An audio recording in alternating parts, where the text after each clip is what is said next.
So what you can do is to, again, train them, give them the optimal environment, like infrastructure, again, some access to funding, maybe some contracts at the beginning, but at the end, not subsidies, but really to say, hey, this is a market environment, you can survive if you are better than the others, faster than the others.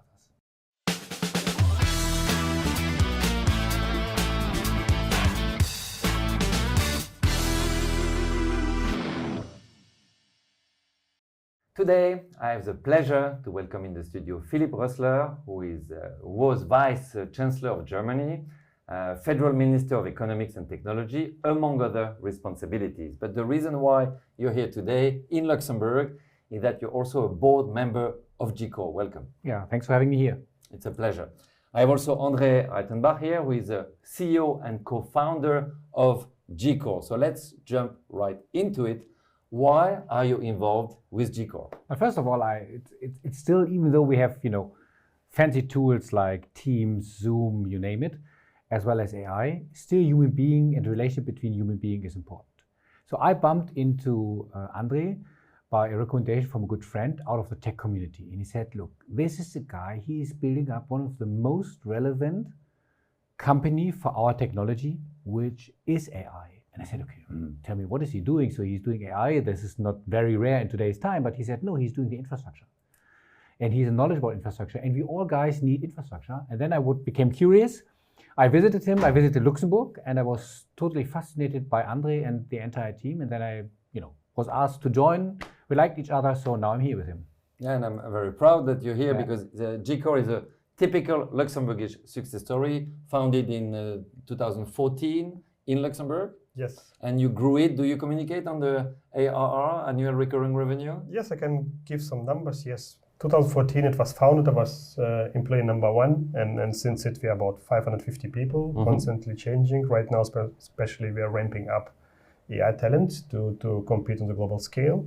Last year, we made about 80 million on revenue. And this year, we expect, depending, we are right now in Q2, but I expect to end it about 110, 120 million. Depends. So that's really the up in startup.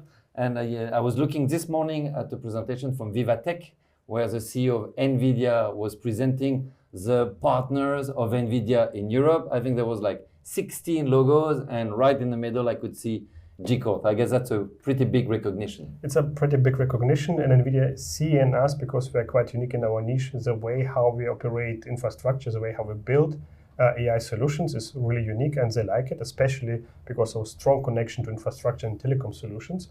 We just signed a big deal with Orange, the big announcement, where we build sovereign cloud with AI enablement, and our part will be AI enablement, and we will build private and hybrid solution for AI training and inference for French business, but also for European businesses. And it's a great honor to work with such a great and big organization like Orange, and we are part of the whole strategy of France to push AI forward in Europe, and it's a great honor. Yeah, and what's important right now, I think we see it at Vivatech. We could see how Macron managed to connect public money. They have this huge BPI France, who is funding by the hundreds of millions, but also private money. I have Xavier Niel in mind, and entrepreneurs. So it's a full ecosystem. So you are highly experienced in all those things. How do you think Europe and Luxembourg can connect those dots to make sure that this remains a European champion? Now, you already mentioned the right buzzword, which is public-private cooperation. It's exactly that. So you need sort of a public engagement to bring in money, to bring in knowledge, to gather around all the different stakeholders out of the same industry, and then to create, again, first the infrastructure. And on the infrastructure, it's like on railways or streets, then you can open the competition between the different startups, between the different companies, and so on. And certainly, this is the exact way, the best way for this public-private cooperation for AI. So again, we need the infrastructure, and we need a government which has in mind that AI technology is not a specific sector or industry. It's the backbone for all the other different industries and sectors, for the entire economy. And if they grasp this, I think then they will do a lot in order to support this kind of industry and technology.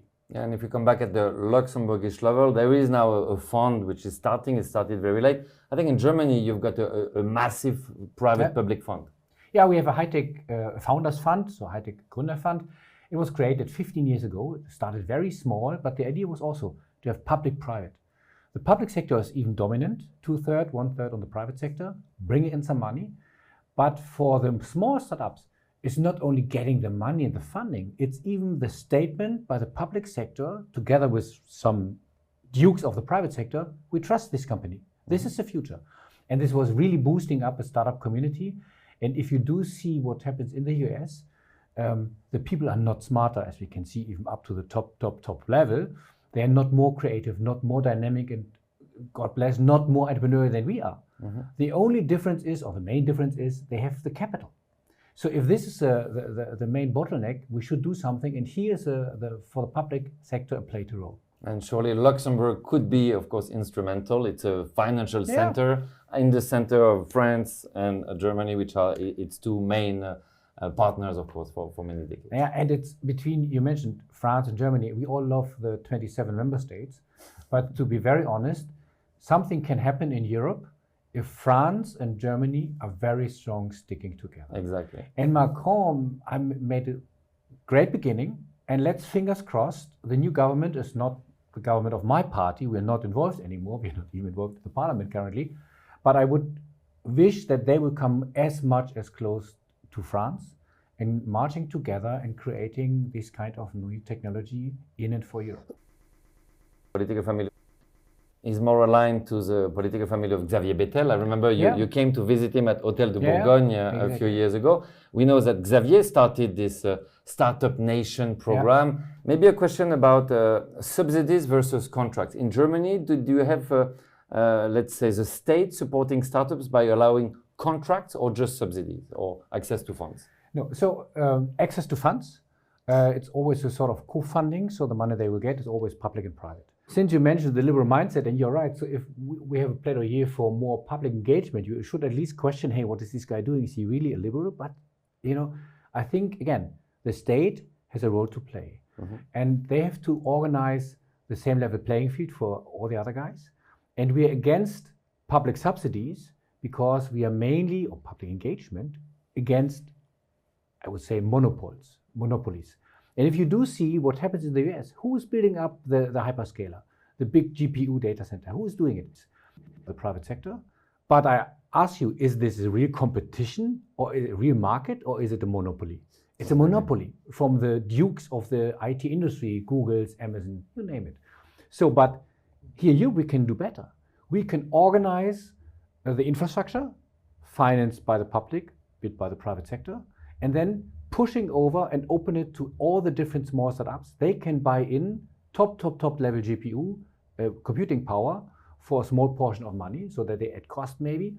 So they have the infrastructure for their great ideas. Exactly. And so they don't have the capital, but great ideas and infrastructure is a good beginning. Yeah, and I realize I'm a bit biased because you see, as a Luxembourger, I think in terms of subsidies instead of thinking in terms of access to capital, which of course is the healthiest way, or maybe access to contracts, which is also a great way to show the trust in the startups. So at your level, Andre, you've been here 10 years already, your children speak Luxembourgish. What kind of support do you need right now from the country?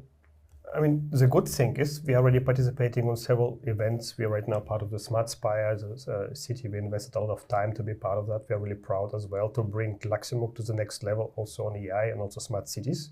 It's a great thing. I believe we are strong believers into AI. We started to invest into AI for years before this starts to be a big thing.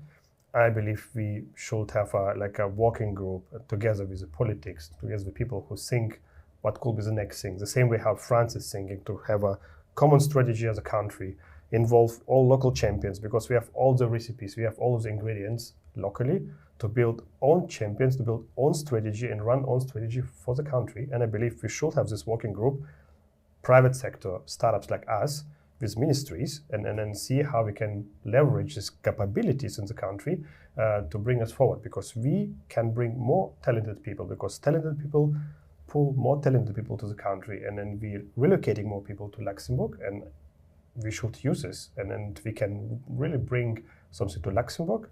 By the way, we're hosting a startup event on Monday to speak about what we are doing on the AI field, about innovation.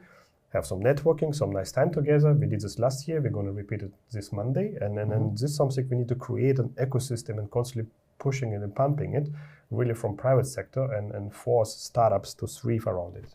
Yeah, exactly. It's interesting that you say that because it's supposed to be the DNA of Luxembourg. In Luxembourgish, we say the kurze Weg, the short path. But I agree with you. Somewhere along the line, they've been broken, and we see silos everywhere. Politicians trying to do their best, public servants trying to do their best, bankers trying to do their best, and startups left on their own. It's not working. We all know it. So I hope we will rebuild those bridges. So maybe the last word for you. You've been in politics at the highest level, basically. What would you advise to Luxembourg and people, entrepreneurs like André, to basically make Europe stronger?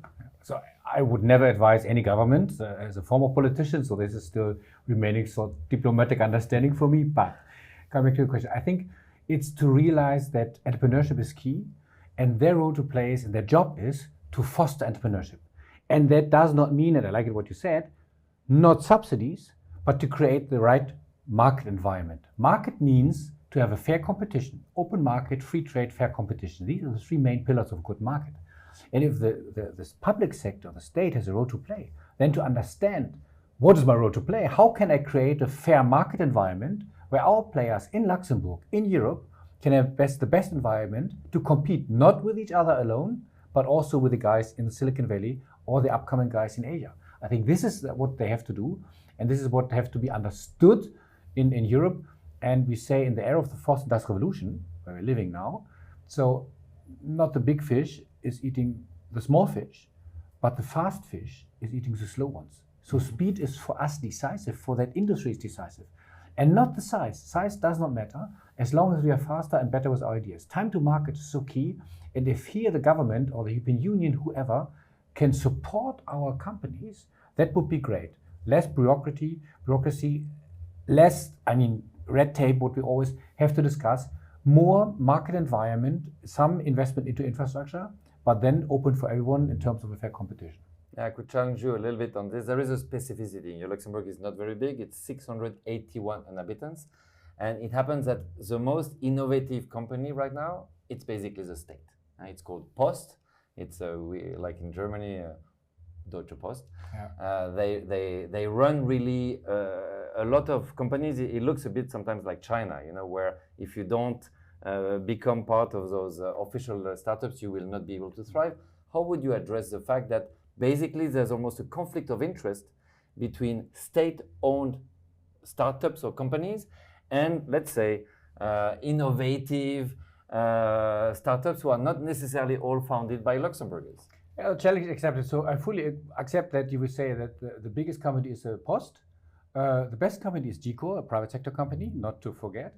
But seriously, I think this is exactly the problem, right? If you start with subsidies, we call it also a sweet poison. First is the sweet part. Everyone likes, oh, cool, subsidies. So no hard work, but revenue and income, right? And profit. But once the moment will come when the poison will come into effect, and that means you're not competitive when you have to work and compete outside Luxembourg. And as you mentioned, Luxembourg is not super extraordinary big, also not as a market. So if you would like to compete even with France, with Germany, among the 27 European member states, or even internationally, you have to become better, and you cannot become better by being pushed by Luxembourg, because this is what you cannot finance, a competition of a small company against a duke, because they are big and fast from time to time. So what you can do is to, again, train them, give them the optimal environment, like infrastructure, again, some access to funding, maybe some contracts at the beginning, but at the end, not subsidies, but really to say, hey, this is a market environment, you can survive if you are better than the others, faster than the others. Access to capital is key, and I fully agree with you. It reminds me of an interview I did of Jean-Claude Biver, who is he was the CEO of Hublot, the watches. Yeah. Okay. And he was born a Luxembourger, and he told me that the benediction of Luxembourg is it does not have any domestic market, so it must sell outside. But then it means you must be competitive outside, right? Absolutely. And not only with the Post inside, but really to say, hey guys, this is the future. And again, I would bet that all the people here in Luxembourg are as smart as creative, as dynamic as all the other guys in the European Union, as well as globally. I mean, they have certainly the opportunity. And the time is, this is the good news of tonight, is you don't need this huge infrastructure like railways and street and steel and car manufacturing knowledge. No, you need a good idea, fast internet access, broadband connectivity, a relatively reasonable computer, and a desk. And then you can kick it off. You can start your entrepreneurship if you have the entrepreneurial mindset. And that is sort of part of the mindset which is a society and also part of a government. Perfect. Thank you very much for your time. Thank you.